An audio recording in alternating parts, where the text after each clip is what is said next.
आज रिस्क है, ठीक है। मैंने क्या बताया था, there are two types of risk, systematic risk and unsystematic risk, ठीक है।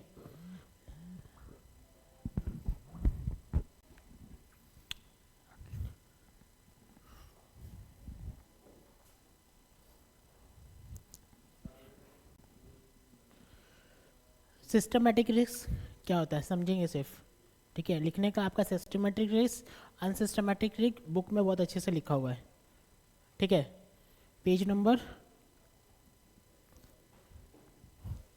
Page number page number 27 in your mat, बहुत अच्छे से लिखा हुआ है, ठीक है। समझ लेंगे, समझ के क्वेश्चन की तरफ मूव करेंगे, ठीक है।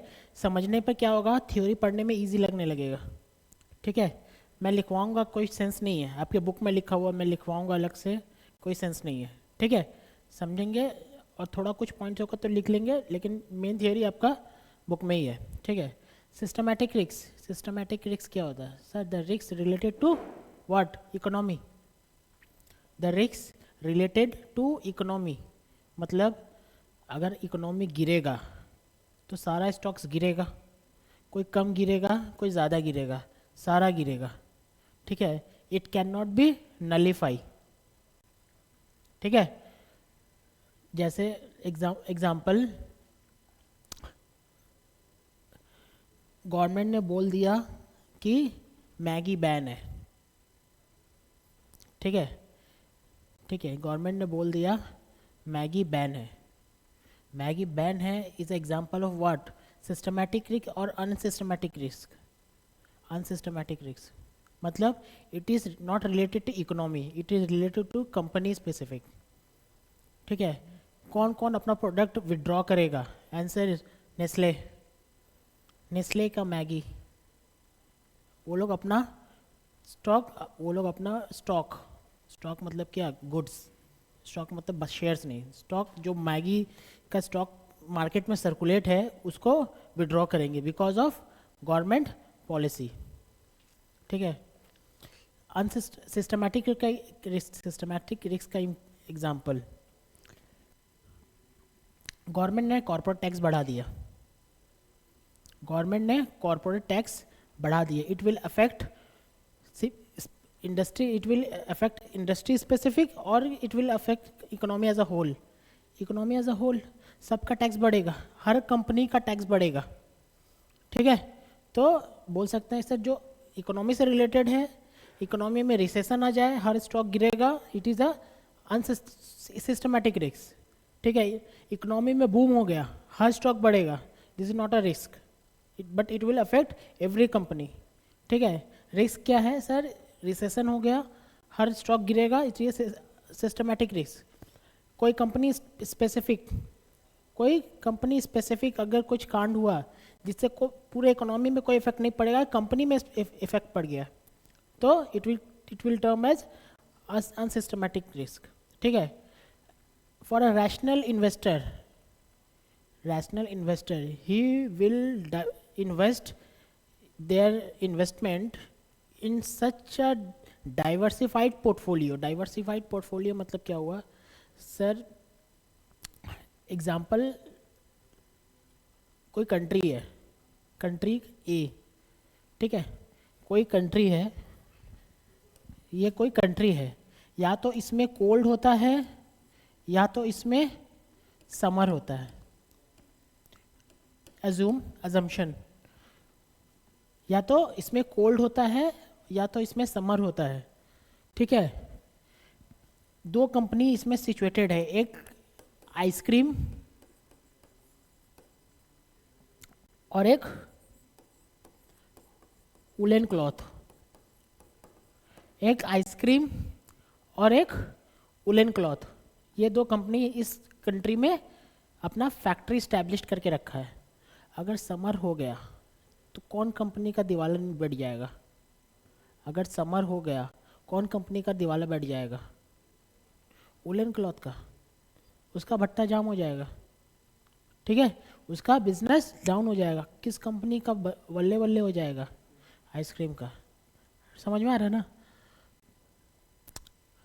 ओके अगर कोल्ड हो गया तो सेम वाइस वर्सा, कोल्ड हो गया तो आपका आइसक्रीम का बल्ले बल्ले हो जाएगा, सॉरी वुलन क्लॉथ का बल्ले बल्ले हो जाएगा और आपका आइसक्रीम चला जाएगा। तो ऐसा बोल सकते हैं क्या सर, अगर आपके पास 100 करोड़ का इन्वेस्टमेंट है, आपके पास 100 करोड़ का इन्वेस्टमेंट है, टू नलिफाई द रिक्स, सर यहाँ पे रिक्स क्या है, रिक्स यहाँ पे आइसक्रीम में रिक्स है कि कोल्ड ना हो जाए, समर में रिक्स, वुलन में क्या है कि समर ना हो जाए, ठीक है। तो आपके पास 100 करोड़ का है, 100 करोड़ का इन्वेस्टमेंट है, आपने सारा इन्वेस्टमेंट आइसक्रीम में कर दिया, या तो आप ऊपर जाएंगे या फिर नीचे, ठीक है। आपने क्लोथ पे 100% का इन्वेस्टमेंट कर दिया, या तो ऊपर या नीचे, there is a probability of पूरा पैसा वेस्ट या फिर high return, understood. But if you invest 50-50 in both the stock, ठीक है, it will, if you invest 50-50 in both the stock, then कहीं ना कहीं आपका डिसेंट रिटर्न आ जाएगा, ठीक है। अगर आइसक्रीम गिरा तो वुलन परफॉर्म करेगा, आइसक्रीम गिरा तो वुलन परफॉर्म करेगा, और वुलन गिरा तो आइसक्रीम परफॉर्म करेगा, ठीक है। एक स्टेबल रिटर्न आएगा, मैं आपको बता देता हूँ, नंबर से बताता हूँ। सोचो आइसक्रीम का 5% का रिटर्न है, रिस्क छोड़ते हैं, 5% का रिटर्न है, इसका अगर 7% का रिटर्न है वुलन क्लॉथ का, ठीक है। अगर मैं 100 या तो कमाऊंगा, अगर आइसक्रीम में डाला तो या तो कमाऊंगा 5 या तो 0, वुलन में डाला या तो कमाऊंगा 7 या तो 0। बट इधर if a decent person invest करेगा यहाँ पे 50, यहाँ पे 50, ठीक है। If a decent person, knowledgeable person invest करेगा यहाँ पे 50, यहाँ पे 50, इसका मतलब वो कितना कमाएगा सर, कितना कमाएगा 5, अगर देखो या तो 5 कमाएगा या 7 कमाएगा, अगर इन दोनों में 50-50 इन्वेस्ट किया मतलब क्या, कितना कमाएगा, इन दोनों में 50-50 इन्वेस्ट किया तो कितना कमाएगा, 5 इंटू 0.5 प्लस 7 इंटू 0.5, मतलब 6%। दिख रहा है आपको, समझ में आ रहा है आपको, 6% कमाएगा, या इन दोनों के बीच में कमाएगा, क्यों, वेट ही तो आधा आधा दे के रखा है। अगर वेट इसको ज़्यादा दे के रखा है, अगर इसको यहाँ पे 60 यहाँ पे 40 है, ठीक है, यहाँ पे 60 है यहाँ पे 40 है, तो उसका एवरेज रिटर्न ऑब्वियसली, उसका एवरेज रिटर्न ऑब्वियसली क्या होगा, 6 से ज़्यादा या 6 से कम, 6 से ज़्यादा। अगर उसका वेट यहाँ पे 60 है और यहाँ 40 है तो उसका रिटर्न क्या होगा, 7 के नज़दीक, मैथ्स है पूरा, 7 के नज़दीक, उल्टा रहेगा तो 5 के नज़दीक, ठीक है। For a decent return he should invest in a such a way so equal हो जाए, ठीक है, ओके। तो ये जो एक रैशनल बंदा है जो आधा आधा करके इन्वेस्ट किया है, इसको बोलते हैं, इसको क्या बोलते हैं, इसको बोलते हैं नलिफाई ऑफ अनसिस्टमैटिक रिस्क, ठीक है। If you diversify in different stock, if you diversify in the different stock, मतलब सर एसी का स्टॉक में भी डाला है और कूलर का और आपका गर्म क्या कहता है, हीटर के स्टॉक में भी डाला है, दोनों में इक्वल अमाउंट डाला है, तो you will get a average return with zero risk, you will get a average return with zero risk. बता, समझ में आ रही है, अगर एक परफॉर्म करेगा तो एक नलीफाई होगा, एक नलीफाई होगा तो दूसरा परफॉर्म करेगा विथ जीरो रिस्क, मतलब रहेगा तो दोनों। यहाँ पे देखिए कोल्ड हो या समर हो, आपका तो आपने फिक्स कर लिया ना 6%, आपने फिक्स कर लिया 6% अपना, ठीक है। तो मेरा बोलने का मतलब है कि sir unsystematic risk can be nullified by diversifying your stock in different stock, diversify your investment into different stock, ठीक है, unsystematic risk. But systematic risk can not be nullify. अगर मार्केट गिरेगा तो आपका जितना भी डाइवर्सिफाई कर लो, गिरेगा तो सब गिरेगा। छोटा सा यहाँ पे टॉक है, कुछ बहुत बड़ा बात नहीं है सर। बात मैंने नटशेल में क्या बोलना चाह रहा हूँ, नटशेल बोलना चाह रहा हूँ सर, दो टाइप का रिस्क है, सिस्टमैटिक रिस्क, अनसिस्टमैटिक रिस्क। ठीक है, systematic risk can not be nullify because it is related to economy. Economy गिरेगा तो सारा स्टॉक गिरेगा। Unsystematic risk can be nullified by diversifying your investment into different stock. It can be nullified. Risk zero हो सकता है। ठीक है, sums देखते हैं, इसका सम्स कैसे आता है।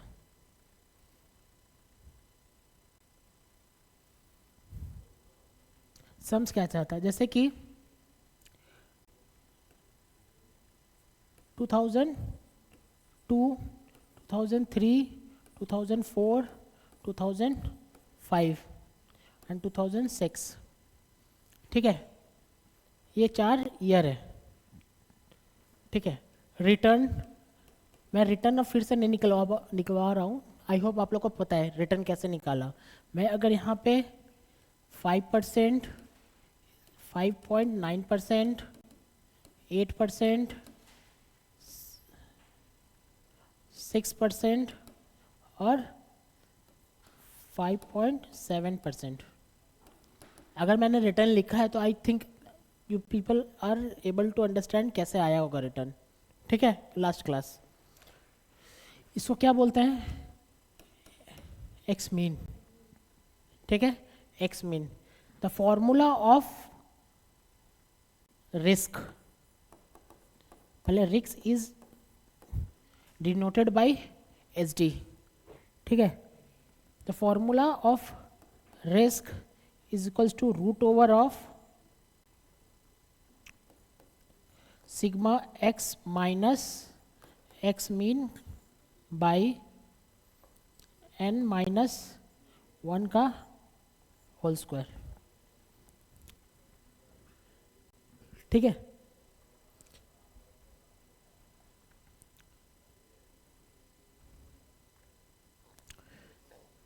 अब यहाँ पे इसको हम लोग बाद में लिखेंगे, पहले समझ लेते हैं। ठीक है, यहाँ पे x, ठीक है, और सॉरी ये वैल्यू x होता है। x मीन क्या होता है, ये मीन नहीं था, मीन क्या है, एक बार सम करके टोटल डिवाइडेड बाई 1 2 3 4 कीजिए। सम 1 2 सम कीजिए।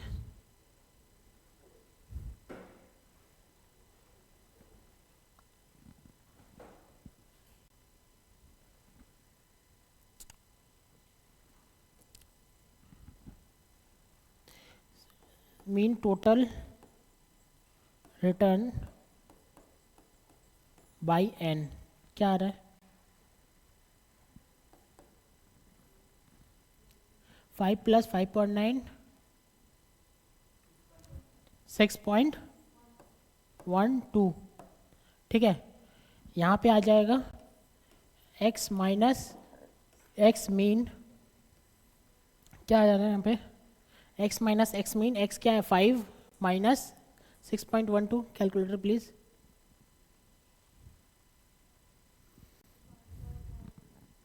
1.12 माइनस में होगा ऑब्वियसली, फिर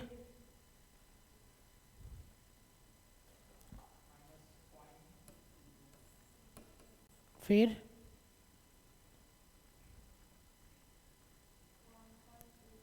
1.88, फिर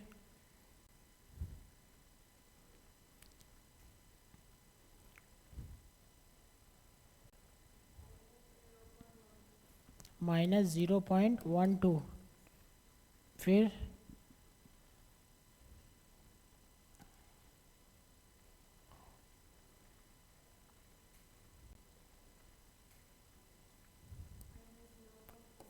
माइनस 0.42। ये अभी लिखना नहीं, सिर्फ देखना है, तो हेल्प कीजिए खाली बस।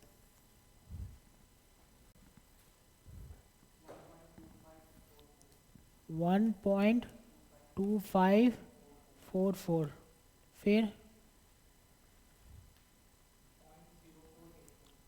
0.0484, फिर 3.5344, then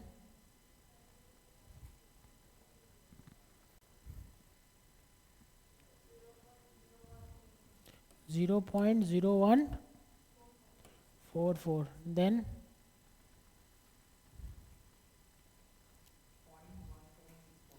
0.11764.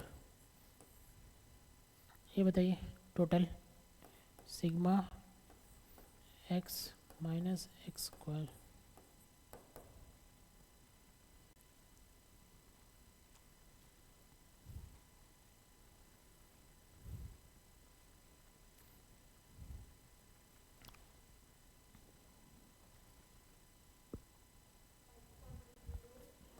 Five point zero two eight, ठीक है। तो ये हो जाएगा 5.028 divided by n minus one, 1 2 3 4 5 minus one, कितना हो रहा है 1.25। ओहो,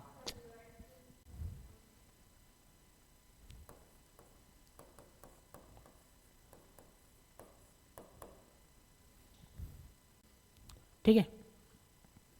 अच्छा ये रूट भी है,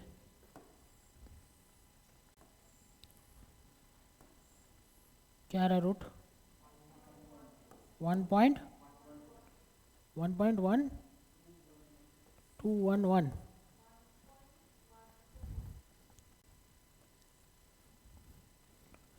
ठीक है। लिखते हैं, ठीक है।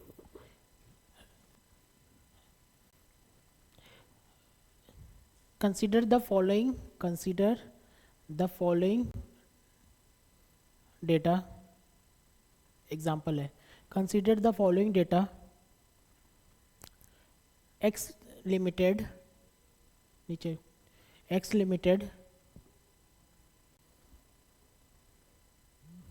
has the following returns, x limited has the following return in the different years, in the different years।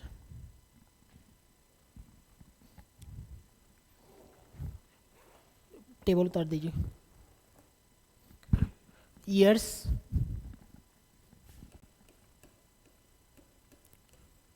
return,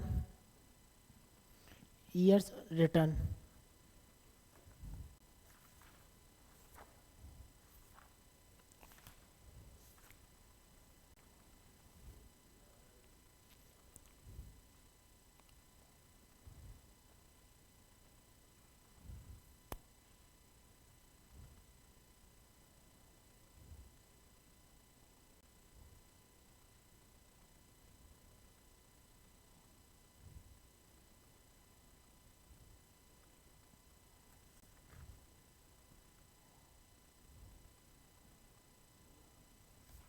x और रिटर्न, ठीक है।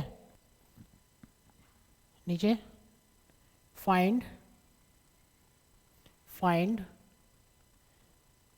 द रिस्क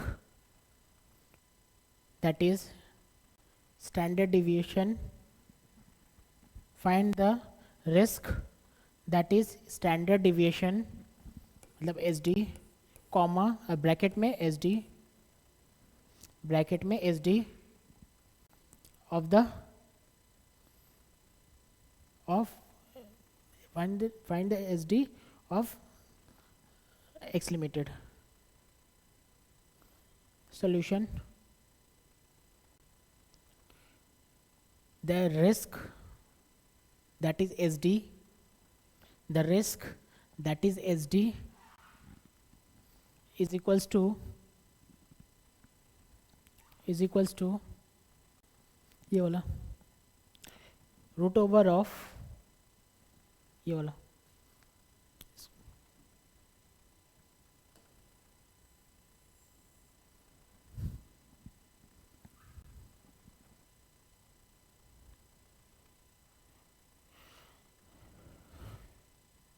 देयरफॉर ये वाला ईयर फिर उतार लेंगे, इस सम्स में ईयर फिर उतार लेंगे, नेक्स्ट सम्स में एक ही टेबल में कर लेंगे, ठीक है। नीचे ईयर्स, नीचे ईयर्स रिटर्न, ठीक है, एक्स माइनस एक्स मीन और एक्स माइनस एक्स मीन का होल स्क्वायर।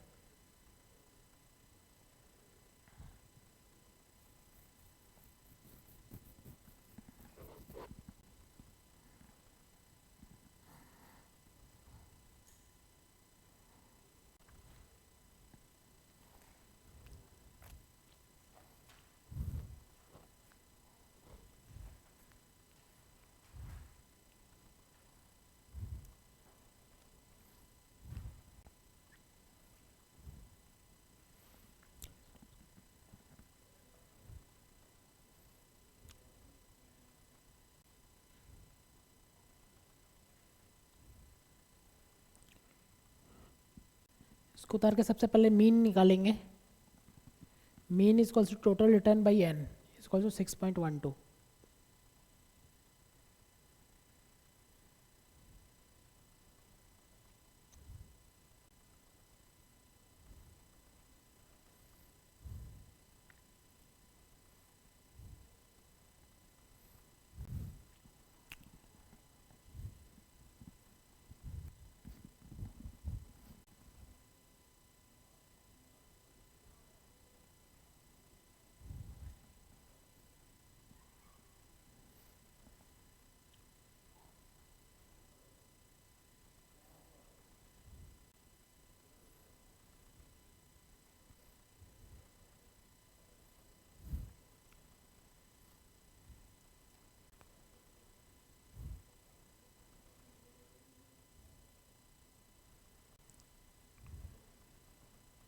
ओके, हो गया।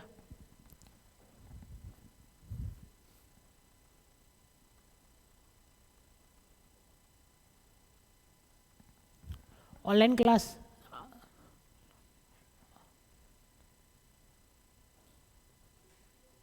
ये आपको समझ में आ रहा है क्या? ओके, सुनिए, मैंने क्या बताया सर, दो तरह का रिस्क है, एक सिस्टमेटिक एक अनसिस्टमेटिक, ठीक है। Systematic related to economy, unsystematic related to company specific. जैसे बिजनेस रिस्क, मैंने बिजनेस स्टार्ट किया, बगल में कंपटीटर ने दुकान खोल दिया, दिस इज कॉल्ड क्या, बिजनेस रिस्क, ठीक है। फिर मैंने रिस्क निकालने का एक फॉर्मूला बताया, root over of X minus x mean का पावर का होल स्क्वायर बाई एन का उसमें पूरा का रूट, ठीक है। This risk contain both systematic as well as unsystematic risk, ठीक है। अगर मैं स्टॉक किसी एक्स लिमिटेड का स्टॉक लूँ, ठीक है, एक्स लिमिटेड का स्टॉक लूँ, उसका डिफरेंट ईयर निकालूँ, रिटर्न है, उस रिटर्न में तो कुछ रिस्क भी होगा ना, रिस्क है ये 1.1211, ठीक है, इतना रिस्क है sir. This risk contains systematic and unsystematic risk both, ठीक है। तो कितना रिस्क सिस्टमैटिक और कितना अनसिस्टमैटिक सर, ये आपका करिकुलम में नहीं है, it is in the final आपका सेशन में, ठीक है। फाइनल में कितना इसका फॉर्मूला निकालने का, सिस्टमैटिक रिस्क कितना, अनसिस्टमैटिक रिस्क कितना, ठीक है, उस पर अलग डिबेट है, वो फाइनल में है, ठीक है। अभी आपको सिर्फ रिस्क निकालना है, sir total risk of the company, ठीक है, which comprise of this is D, ठीक है। नीचे लिखिए, ये हो गया क्या? नहीं लिखिए। Question number 1, what is the return of the company, what is the return of the company, what is the return of the company? Solution, the average return of the company is equals to, the average return of the company is equals to 6.12%, and the average return of the company is equals to 6.12%, correct, ठीक है, no doubt. 1-2% ये वाला है, ठीक है। Next question number 2, what is the risk of the company? What is the risk of the company?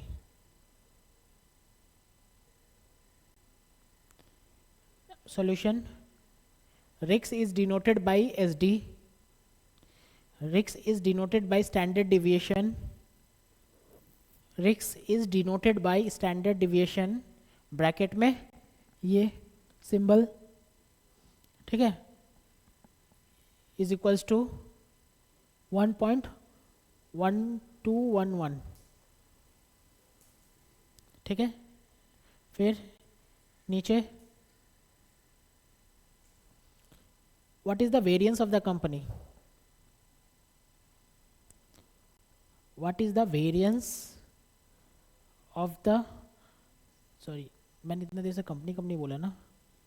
What is the question, पहला question क्या था? What is the return of the stock? Company को stock से replace किया, What is the return of the stock? ठीक है। Question number 2 होना चाहिए, What is the risk of the stock?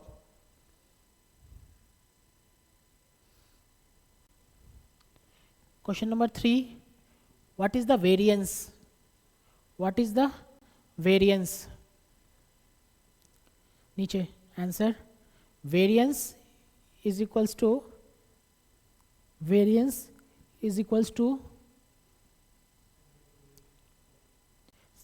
SD का square, variance is equals to SD का square is equals to ये वाला पोर्शन, ऑब्वियसली एस डी का square is equals to variance,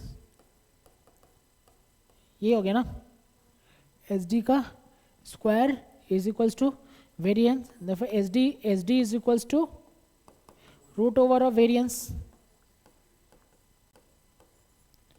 होगा ना, S D is equals to root over variance. Okay, तो यहाँ पे एस डी का फॉर्मूला क्या है? Sigma x minus x mean का whole square by N minus 1 का रूट इज इक्वल्स टू, ये तो ये एस डी हो गया, इसी का स्क्वायर करेंगे तो वेरिएंस आएगा ना, इसका स्क्वायर करेंगे तो वेरिएंस आ जाएगा। इसका मतलब sir S D is equals to क्या, ये sorry variance is equals to क्या, ये है कि नहीं? नीचे variance is equals to variance is equals to S D का square, variance is equals to variance is equals to S D square is equals to root over of sigma x minus x mean का whole square by N minus 1 का square is equals to sigma x minus X का whole square by N minus 1, ठीक है। This is the formula of variance. अब formula नहीं है, S D याद करने से रूट हटा दो, वेरिएंस आ जाएगा, सिंपल है, ठीक है। Okay, next question number 4,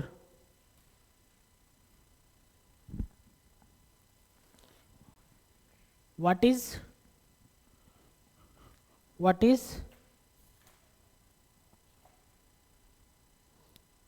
coefficient of variation? What is coefficient of variation? What is coefficient of variation?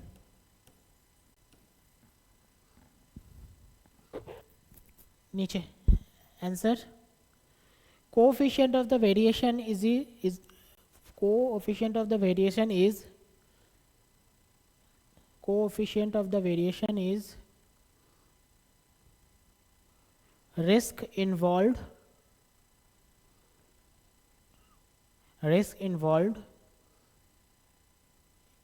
by getting 1 unit of return. Risks involved by getting 1 unit of return. It is denoted by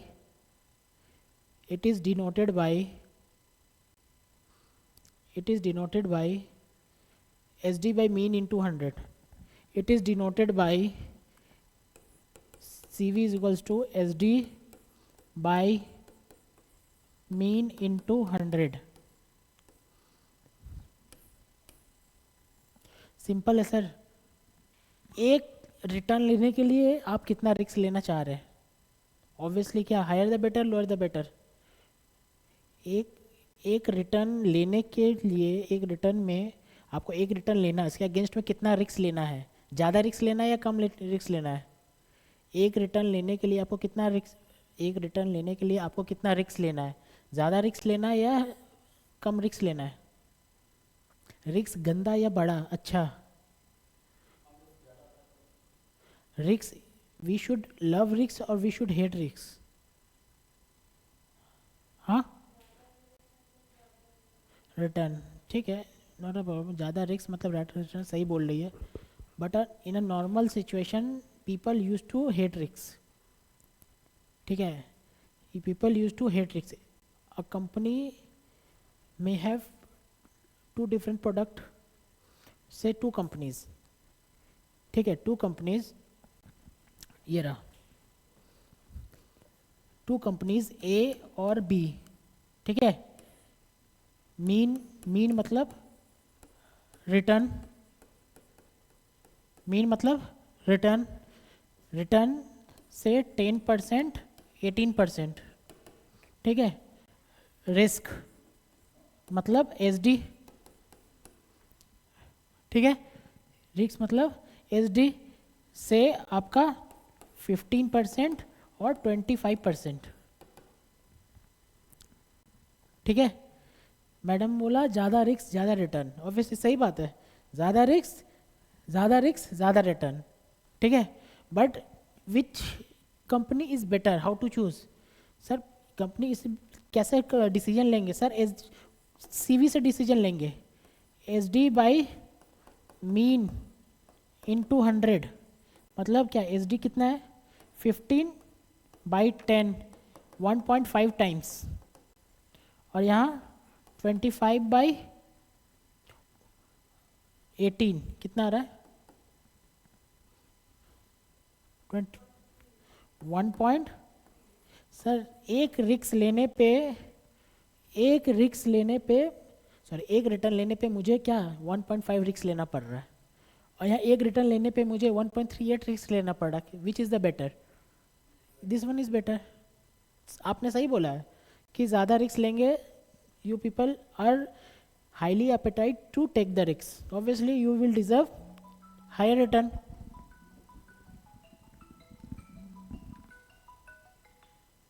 you will deserve higher return.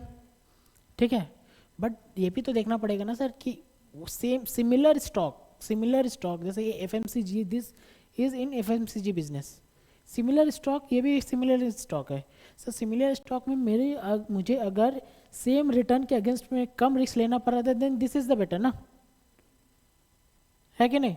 This is the better. तो आपका ये decision making ability कौन बताता है? Coefficient of variation.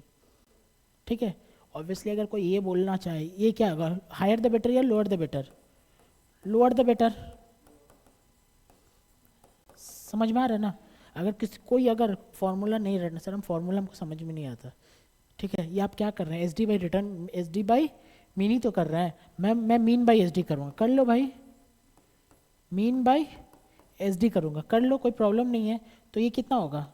10/15. ये कितना होगा? 18/25. कितना आ रहा है ये?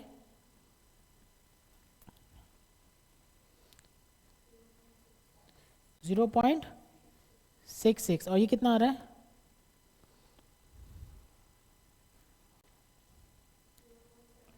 0.72। अब बताइए, मैंने पूछा यहाँ पे मेरा क्या कंक्लूजन निकला था, एक रिटर्न के अगर मैं कितना ज़्यादा रिस्क लेना चाह रहे हैं, आपने बोला कि मुझे कम रिस्क लेना है, रिटर्न ज़्यादा होना चाहिए, रिस्क कम होना चाहिए। अब यहाँ पे मैंने पूछा सर एक रिस्क के अगेंस्ट में कितना रिटर्न चाहिए, मैक्सिमम चाहिए भाई, तो विच इज़ क्या बेटर, हायर द बेटर और lower the better, higher the better.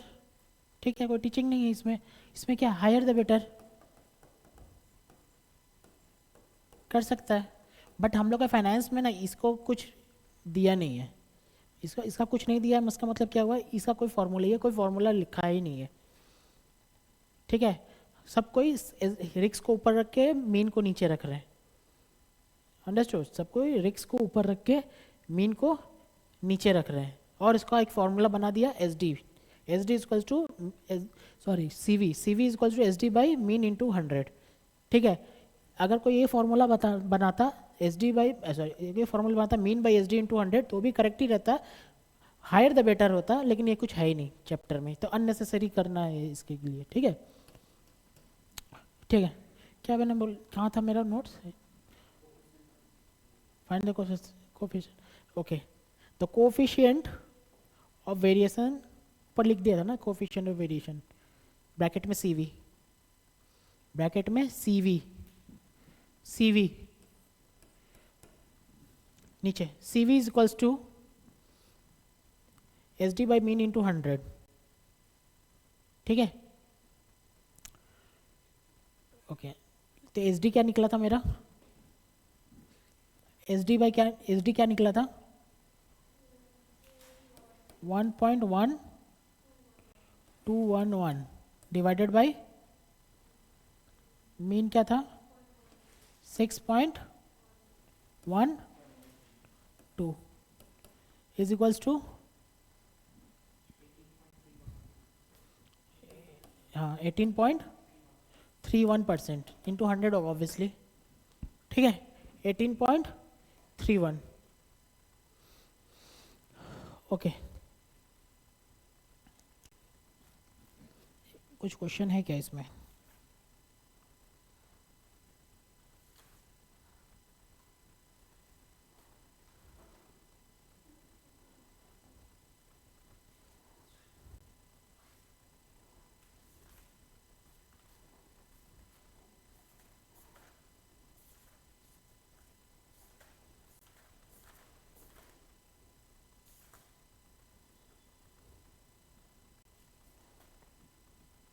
ठीक है, रिक्स इतना ही है। रिक्स में क्या क्या है सर, रिक्स में आपका एस डी है, आपका कोवेरियंस है।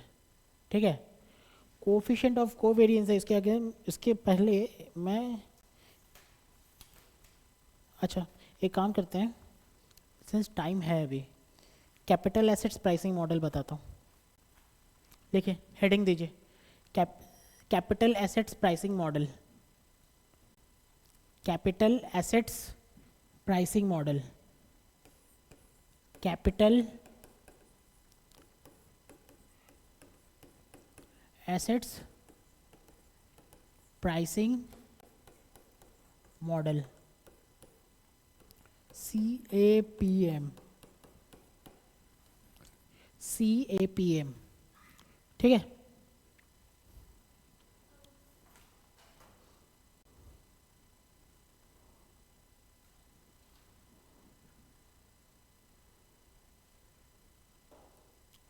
ठीक है,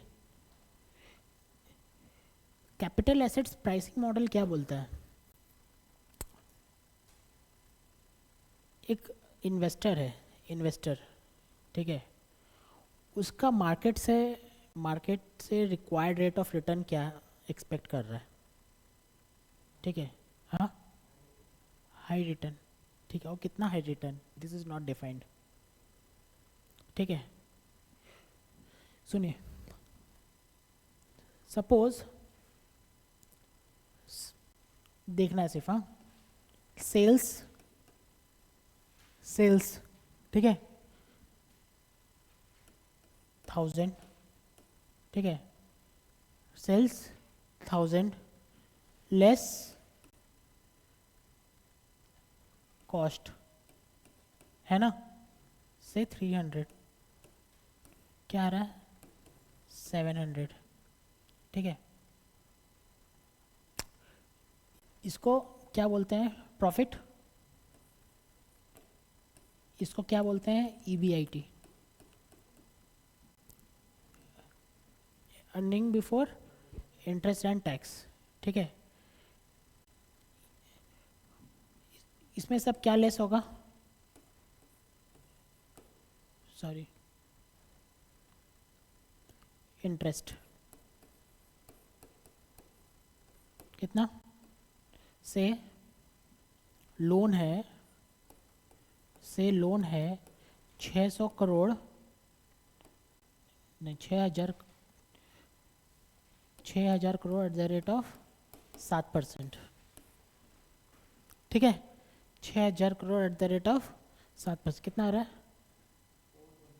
420, लिखना मत, हो सकता है कि फिगर चेंज करना पड़े, ठीक है। क्या आ रहा है यहाँ पे 280, ठीक है। ये क्या, इसको क्या बोलते हैं EBT, EBT बोलिए PBT बोलिए एक ही बात है, अर्निंग बिफोर टैक्स, ठीक है, less tax rate at the rate of से 40%, क्या आ रहा है 112, इसको क्या बोलते हैं earning after tax, earning after tax, क्या आ रहा है ये 168, less,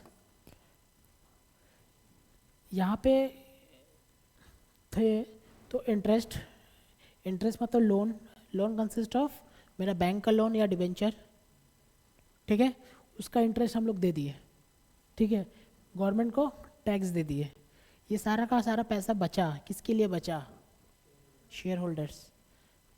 how many types of share holders are there, 2 types, preference share holder and equity share holder, difference दोनों में सर, प्रेफरेंस शेयर होल्डर और इक्विटी शेयर होल्डर देख लो, प्रेफरेंस शेयर होल्डर और इक्विटी शेयर होल्डर, ठीक है, किसका risk ज़्यादा है इक्विटी का, तो किसको, किसका रिस्क ज़्यादा है इसको, और रिटर्न किसको ज़्यादा मिलना चाहिए इक्विटी, ठीक है। इसका रिस्क ज़्यादा, इसका रिस्क कम, ठीक है। वोटिंग पावर, वोटिंग पावर इसका कम, इसका ज़्यादा, ठीक है। प्रॉफिट पे हिस्सा किसका ज़्यादा, प्रेफरेंस किसका पहले, मेरा बोलने का मतलब है claim on profit, first preference इसका, सेकंड प्रेफरेंस इसका, ठीक है। ओके, तो इसमें ज़्यादा कुछ बताने का नहीं है, हम लोग इसको कैपेज करेंगे ना, कॉस्ट ऑफ कैपिटल करेंगे तो लिखवा देंगे, ठीक है। जस्ट मुझे यहाँ पर लिख कर आना था तो एक ओवरव्यू दिया है, ठीक है। लेस प्रेफरेंस डिविडेंड से राउंड ऑफ कर देता हूँ, 68 कर देता हूँ, ठीक है।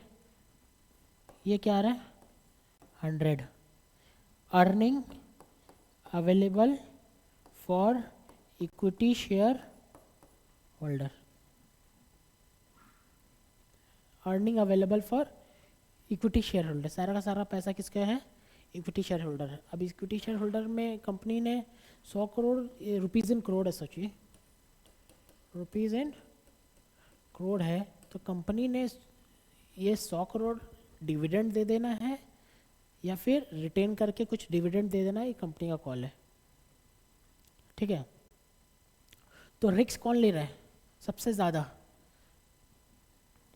इक्विटी शेयर होल्डर, उससे थोड़ा सा कम रिस्क कौन ले रहा है? उससे थोड़ा सा कम रिस्क कौन ले रहा है? डिवेंचर वाले लोग, मतलब कि आपका लोन वाले लोग, ठीक है, डिवेंचर होल्डर, वो रिस्क ले रहा है। तो रिस्क का हायरार्की आपको समझ में आ रहा है?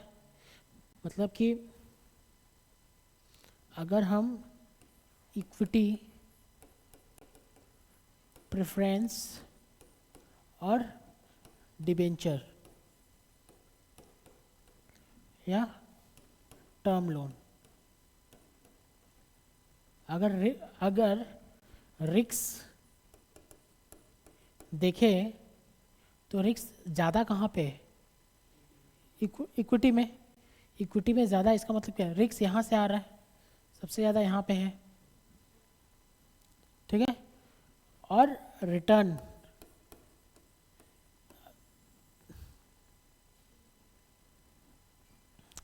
ठीक है।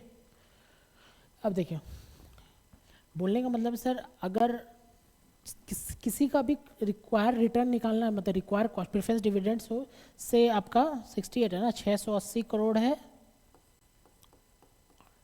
इंटू 10% डिविडेंड रेट है, हो गया ना 68 करोड़, ठीक है। इसमें से सबसे इजी कॉस्ट निकालने का, अगर किसी को पूछे कॉस्ट निकालना है कंपनी को, तो सबसे इजी क्या है? सर इजी है आपका इंटरेस्ट। क्या कॉस्ट है? 7%। यही तो इंटरेस्ट है ना, मेरा कॉस्ट तो यही है। मेरा का मतलब कंपनी का कॉस्ट क्या है? कंपनी का कॉस्ट है 7%। प्रेफरेंस डिविडेंड, कंपनी का क्या कॉस्ट है? 10%, ठीक है। इसका कितना कॉस्ट है? सर ये कॉस्ट निकालना पॉसिबल नहीं है, because the people in equity share holder are taking higher risk. The rest in case of liquidation, कौन सबसे लाइन में पीछे खड़ा है? Equity share holder. तो उसका रिस्क लेने का सबसे ज़्यादा है, तो रिटर्न डिमांड कितना कर सकता है? बहुत ज़्यादा कर सकता है। आपसे पूछेंगे कि आपका कितना रिस्क है, इन्होंने बोला मैं तो सबसे लास्ट में खड़ा हूँ, मैं तो सबसे लास्ट में खड़ा हूँ, मैं सबसे लास्ट में खड़ा हूँ, तो क्या मुझे सबसे ज़्यादा रिटर्न चाहिए? कितना रिटर्न चाहिए इज़ अ सब्जेक्टिव मैटर। वो बोलेंगे 50%, ये बोलेगा 70%, वो बोलेगा ये 50-70, तो मेरा 100%, नॉट डिफाइंड, ठीक है। इसीलिए ये आपका CAPM आया। CAPM बोलता है किसी भी निकालने का तो इम्पॉसिबल है, लेकिन कंपनी कंप्यूट कर सकती है on a estimated basis. Estimated basis कर सकती कैसे?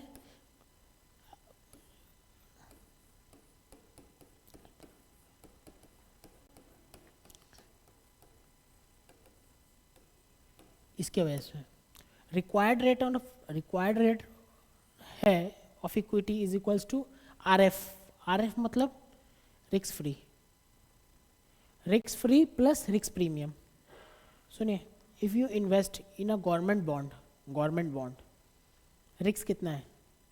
डिफॉल्ट का रिस्क 0, ठीक है। अगर ये गवर्नमेंट बॉन्ड है, गवर्नमेंट ऑफ इंडिया का बॉन्ड है, उसमें 8% गवर्नमेंट रिटर्न दे रही है, ये क्या है? This to be considered risk या रिस्क फ्री? तो आपका investor will demand more than this. Equity share investor will demand more than this. बोला भाई मैं तो 8% तो बिना रिस्क का ही कमा लेता, तो उनको 8% लेके क्या कर रहा है, ठीक है। तो कंपनी क्या सोच रही है? कंपनी सोच रही है कि मुझे क्या चाहिए, इन्वेस्टर को क्या चाहिए? इन्वेस्टर को रिस्क फ्री तो चाहिए ही, उसके बाद रिस्क प्रीमियम चाहिए। रिस्क प्रीमियम मतलब क्या? जो रिस्क मैंने लिया है उसके अगेंस्ट में प्रीमियम। रिस्क मैंने ज़्यादा लिया तो ज़्यादा प्रीमियम, ठीक। और कितना ज़्यादा? It is a subjective issue. तो इसको क्या लाया गया कि RF is equals to, sorry,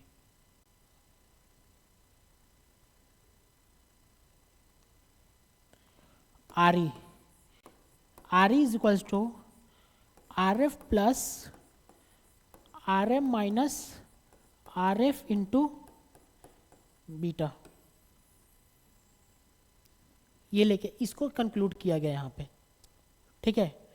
sir R E क्या, required rate of return, required rate of return of क्या, इक्विटी शेयर होल्डर, क्या है आर एफ, ये तो चाहिए ही। रिस्क प्रीमियम को ये बोलते हैं, इसको रिस्क प्रीमियम। वो ये क्या है सर, आर ए, मार्केट में क्या रेट चल रहा है, मार्केट मतलब क्या, स्टॉक मार्केट। स्टॉक मार्केट का रेट कैसे पता चलेगा, सेंसेक्स और निफ्टी से।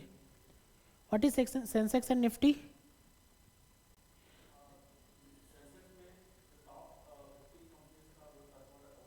हाँ Nifty consist of top 50 companies, top मतलब क्या, जिसका मार्केट कैप सबसे ज़्यादा है, ठीक है। मार्केट कैप सबसे ज़्यादा मतलब क्या पता चल रहा है, ये एक कंपनी है, ए कंपनी ए का 100 करोड़ का शेयर आउटस्टैंडिंग है, और वो 100 करोड़ आज के डेट में 5,000 रुपया पे ट्रेड कर रहा है, तो उसका मार्केट कैप क्या हो जाएगा, हाँ 100 करोड़, 5,000 इंटू 5 लाख करोड़, समझ में आ रहा है, कितना हो जाएगा 5 लाख करोड़। सर ये मार्केट कैप स्टेबल रहता है या चेंज हो जाता है, मार्केट कैप स्टेबल रहता है या चेंज हो जाता है, डायनामिक है, डायनामिक है, क्यों, क्या चेंज होता है, ये कि ये 5,000 का शेयर प्राइस चेंज कंटिन्यूसली, अभी शेयर प्राइस देखेंगे 2 मिनट बाद शेयर प्राइस चेंज हो जाएगा, ठीक है।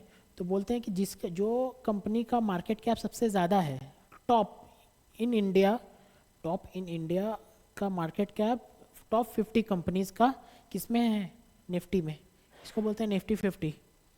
Nifty 50 is the Nifty 50 is the list, is the indices, मतलब बोल सकते हैं is the indices of top 50 companies, top 50 companies, top 50 companies मतलब क्या है, top 50 companies, top in the sense of क्या, जिसका सेल्स नेटवर्क ज़्यादा है, नहीं जिसका मार्केट कैप ज़्यादा है, understood. Same applies to Sensex, Sensex में सेम चीज़ है, सेंसेक्स में सेम चीज़ है, बट वो 50 कंपनीज नहीं है, वो कितना कंपनीज है, 30 कंपनी, ठीक है, वो कितना है 30 कंपनीज, ठीक है। वही है सेंसेक्स में, वही है निफ्टी में, वो 30 कंपनीज, ये 50 कंपनीज, निफ्टी वाले 50 कंपनीज और सेंसेक्स वाला 30 कंपनीज, ठीक है। सॉरी। तो बोला है कि अगर सोचो अभी निफ्टी का रेट क्या चल रहा है, निफ्टी का रेट देखिए, निफ्टी का रेट क्या चल रहा है,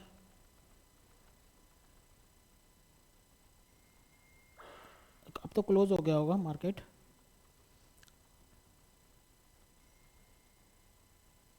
21,782, 21,782, 21,782, ठीक है। से एक साल में निफ्टी का रेट हो गया है 25,000, जो पॉइंट है निफ्टी का पॉइंट है 25,000 है, तो मार्केट गिरा है कि उठा है, उठा है, मार्केट उठा है, कितना उठा है, प्लीज कोई बोल सकता है क्या कितना उठा है, कितना उठा है, ऑब्वियसली पहले क्या था 25,000 माइनस 21,782 डिवाइडेड बाई 21,782, कितना आ रहा है,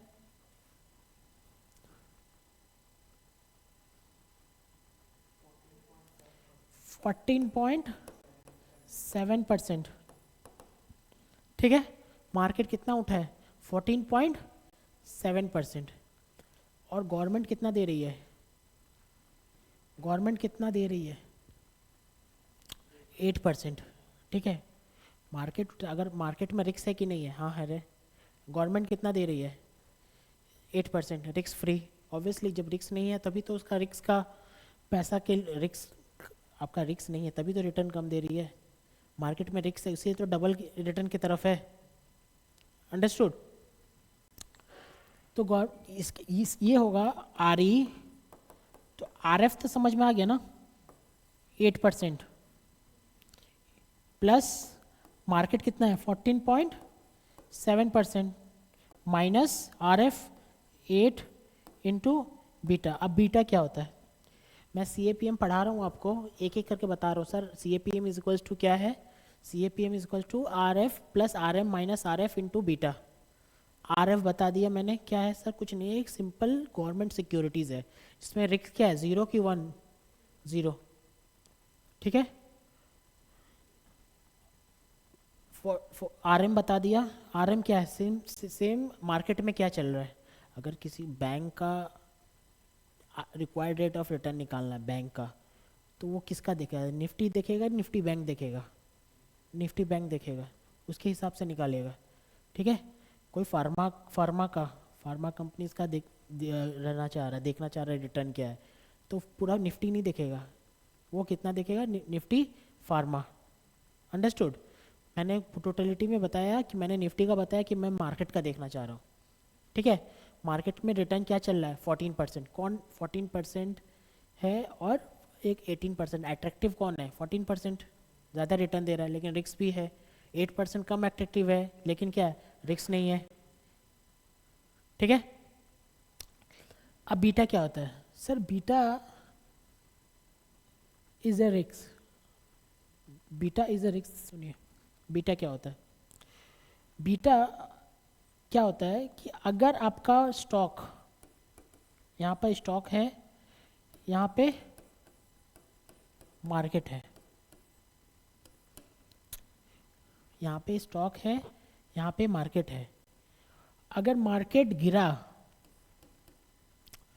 ठीक है, मार्केट गिरा, स्टॉक गिरेगा कि बढ़ेगा, मार्केट गिरा तो स्टॉक गिरेगा, कितना गिरेगा, ठीक है। अगर आपका बीटा 1 है, अगर मार्केट 14% से गिर गया और आप इस कंपनी का बीटा 1 है, तो ये भी 14% से गिर जाएगा। समझ में आ रहा है बीटा क्या है, beta is a sensitivity with respect to market. Market कितना गिर रहा है तो आपका बीटा आपका स्टॉक कितना इसका आपका स्टॉक में क्या इफेक्ट आ रहा है। अगर आपका बीटा 0.5 है, अगर आपका बीटा 0.5 है, सुनिए, तो मार्केट अगर 16% से गिरा तो आपका स्टॉक कितना गिरेगा, 8% से, 0.5 है। अरे समझ में, नंबर्स में हम बता रहा हूँ कि मैं बोलना नहीं चाह रहा हूँ कि लैंग्वेज को पढ़ के बोलूँ तो आपको क्या समझ में आ रहा पता नहीं। मैं आपको ये बता रहा हूँ कि मैं यहाँ पे सेंसिटिविटी है। अगर मेरा बीटा अगर 1.72 है, ठीक है, अगर मेरा स्टॉक 4% से उड़ गया, सॉरी मार्केट 4% से उड़ गया, तो स्टॉक पे क्या इफेक्ट पड़ेगा, 6.8% से उड़ जाएगा, ठीक है, ठीक है। बीटा 0 हो सकता है क्या, बीटा 0 हो सकता है क्या, बीटा 0 होने का मतलब क्या हुआ, मार्केट गिरा, मुझे कुछ फर्क नहीं पड़ता, ठीक है। ये हो सकता है क्या, हाँ हो सकता है, गवर्नमेंट सिक्योरिटीज रिस्क फ्री इसीलिए तो बोलते हैं। मार्केट गिरेगा, गवर्नमेंट सिक्योरिटीज को फर्क नहीं पड़ेगा। आपने अगर गवर्नमेंट के ट्रेजरी बॉन्ड में डाल दिया पैसा, तो वो तो देगा ही ना आपको रिटर्न, ठीक है। तो आरएफ का बीटा क्या होता है, 0। अंडरस्टूड? अगर मैं सोचो मेरा आरएम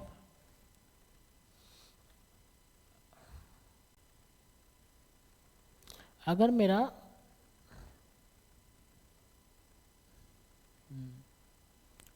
सोचिए, मेरा आर एम, अगर मेरा बीटा है 1.25, मेरा बीटा है 1.25, ठीक है, इसका मतलब क्या होगा, मेरा अगर मार्केट उठेगा 1.25, अगर मार्केट उठेगा 5%, तो मेरा स्टॉक क्या उठेगा, कितना, मेरा स्टॉक उठेगा 5 इंटू 1.25, ठीक है, मेरा स्टॉक उठेगा 5 इंटू 1.25। अब क्या है कि तो आर एफ अगर मेरा यहाँ पे देखिए 8% है, ठीक है, यहाँ पे इस काम करते हैं, यहाँ पे देखते हैं, अगर मेरा आर एफ 8% है, ठीक है, आर एफ 8% है, तो रिक्स, ये तो रिक्स प्रीमियम था, ये रिक्स प्रीमियम था, रिक्स प्रीमियम था, तो मुझे रिक्स प्रीमियम कैसे निकालना पड़ेगा, मुझे रिक्स प्रीमियम कैसे निकालना पड़ेगा, मार्केट का रिटर्न कितना था ये बताइए, ठीक है, उसमें से ये रिक्स प्रीमियम तो मुझे मिल ही गया, मैं चाह रहा तो कम से कम मार्केट का तो रिटर्न दे दे भाई, ठीक है, तो मार्केट का रिटर्न में तो ये रिस्क प्रीमियम तो मिल गया, एक्स्ट्रा क्या है 14 माइनस 8.8, 14.7 माइनस 8, ठीक है, ये तो मेरा एक्स्ट्रा है, कम से कम इतना तो देगा, और भाई मेरा बीटा भी तो देखेगा, मेरे स्टॉक का बीटा क्या है, ठीक है, मेरे स्टॉक का बीटा क्या है, अगर मेरे स्टॉक का बीटा है 1.25, इसको निकालिए तो क्या आ रहा है 6.7, मतलब 6.7 नहीं, ये क्या आ रहा है, ये माइनस करके 6.7, ठीक है, 6.7, मतलब क्या है सर, ये 6.7 जो है, ठीक है, ये तो एक्सेस रिटर्न है, तो इनटू बीटा का भी इफेक्ट देगा, मेरा मार्केट का जो उठने का जो है पोटेंशियल वो तो मुझे देगा ना, ठीक है, मार्केट का जो उठने का पोटेंशियल है तो वो तो इससे इंटू हो जाएगा, इंटू क्या आ रहा है 8.37, ठीक है 8.37, ठीक है, समझ में आ रहा है 8.37, मतलब क्या, मुझे तो इतना मिलना ही चाहिए 6.7, और जो बीटा का जो सेंसिटिविटी है उसके कारण मेरा अगर स्टॉक बढ़ेगा गिरेगा उसका भी तो इफेक्ट आना चाहिए, तो 6.87, तो मुझे मुझे एक इक्विटी शेयर होल्डर का रिक्वायर्ड रेट ऑफ रिटर्न क्या होना चाहिए 8 रिस्क फ्री प्लस ये रिस्क प्रीमियम कितना आ रहा है 16.37, इसमें 8 क्या है, 8 क्या है रिस्क फ्री, 14.7 क्या है मार्केट, और ज़्यादा क्यों आया है बिकॉज ऑफ बीटा, समझ में आ रहा है, तो CAPM में क्या है सर, CAPM में तीन चीज़ है सिर्फ, पहला चीज़ क्या है कि सर आपका रिस्क फ्री है, ठीक है, दूसरा है मार्केट का रिटर्न है, तीसरा है बीटा है, RF क्या है सर, गवर्नमेंट सिक्योरिटीज पे जो हम लोग को रिटर्न मिल रहा है जो 100% रिस्क फ्री है, SD कितना है उसका, SD कितना है गवर्नमेंट सिक्योरिटीज का, SD क्या है 0, रिस्क 0 है, लेकिन मार्केट का भी रिस्क क्या है, मार्केट का भी कुछ रिस्क है सर, मार्केट का रिस्क के कारण मार्केट का रिटर्न हाई है, गवर्नमेंट का रिस्क 0 है, गवर्नमेंट का रिटर्न कम है, तो एज अ इन्वेस्टर मुझे कितना चाहिए होगा, कम से कम रिस्क फ्री तो चाहिए होगा उसमें से, और रिस्क प्रीमियम चाहिए होगा, ठीक है, रिस्क प्रीमियम कैसे चल रहा है सर, मार्केट में क्या चल रहा है बताओ, मार्केट में चल रहा है 14.7, ठीक है, तो रिस्क प्रीमियम क्या होगा 14.7 माइनस 8, लेकिन बिकॉज ऑफ बीटा मुझे ज़्यादा चाहिए, अगर बीटा 0 पॉइंट कुछ होता, बीटा 0 पॉइंट कुछ, इसका मतलब क्या होता, मार्केट गिरने से उठने से मुझे ज़्यादा इफेक्ट पड़ता कि कम इफेक्ट पड़ता, तो मेरा बीटा अगर 0 पॉइंट कम इफेक्ट पड़ता, तो मेरा अगर बीटा 0 पॉइंट होता ऑब्वियसली रिस्क प्रीमियम कम होता, तो कि ज़्यादा होता, कम होता ना, अगर मार्केट उठने से गिरने से मुझे कम इफेक्ट पड़ता है तो मुझे रिक्वायर्ड रिटर्न भी कम चाहिए, ठीक है, अगर मार्केट उठने से गिरने से मुझे ज़्यादा इफेक्ट पड़ता है, इसका मतलब मेरा रिस्क एपेटाइट, मेरा गिरने का तो तकलीफ ज़्यादा है ना, तो मुझे ज़्यादा प्रीमियम चाहिए। आ रहा कॉन्सेप्ट समझ में? ओके, बस यही है, इसमें ज़्यादा नहीं है। सी ए पी एम में R M is C A P M में R is to R F plus R M minus R F into beta, ठीक है। और मैंने एच डी करवाया है। नेक्स्ट क्लास में सी ए पी एम का सम्स कर लेंगे कुछ, ठीक है। इससे क्लियर, बहुत इजी आता है सी ए पी एम में। आपको इसको लिखना है लिख लीजिए, लेकिन मैं नेक्स्ट क्लास में फिर से कराऊंगा, ठीक है। नेक्स्ट क्लास में मैं फिर से कराऊंगा लिखवा के, लेकिन उस लिखवाने पे हो सकता है समझाने का नहीं रहेगा मुझे, क्योंकि मैंने जितना एफर्ट आज दे दिया समझाने पे ही दिया है। अंडरस्टूड? मैंने लिखवाया नहीं क्योंकि नेक्स्ट क्लास में मैंने रिजर्व कर लिया लिखवाने का, और उस टाइम में समझाऊंगा नहीं, क्योंकि आर एफ आर एम सब मुंह पे बोलूंगा तो आपको लिखना पड़ेगा, ठीक है। बहुत ज़्यादा हार्ड नहीं, आपको आर एफ दे देगा, सुनिए आपको क्वेश्चन कैसे देगा, आर एफ दे देगा, आर एम दे देगा, बीटा दे देगा, बोलेगा फाइंड आर ई, निकल जाएगा फॉर्मूला से।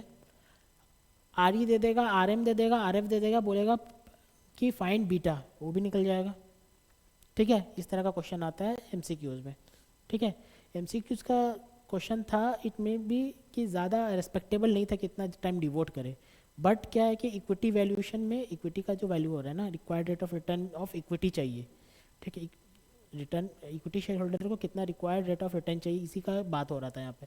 ये बहुत बड़ा टॉपिक है, इन फाइनल एक चैप्टर है इसके ऊपर, इसलिए मैंने एक बेस यहाँ पे एक बेस ग्राउंड बिल्ड कर दिया कि हाँ आपको पता है। एक उसका मेथड है C A P M method. C A P M method में क्या बोलता है कि मेरे एक इन्वेस्टर को क्या क्या रिक्वायर्ड रेट ऑफ रिटर्न चाहिए, इन्वेस्टर का रिक्वायर्ड रेट ऑफ रिटर्न चाहिए risk free plus risk premium.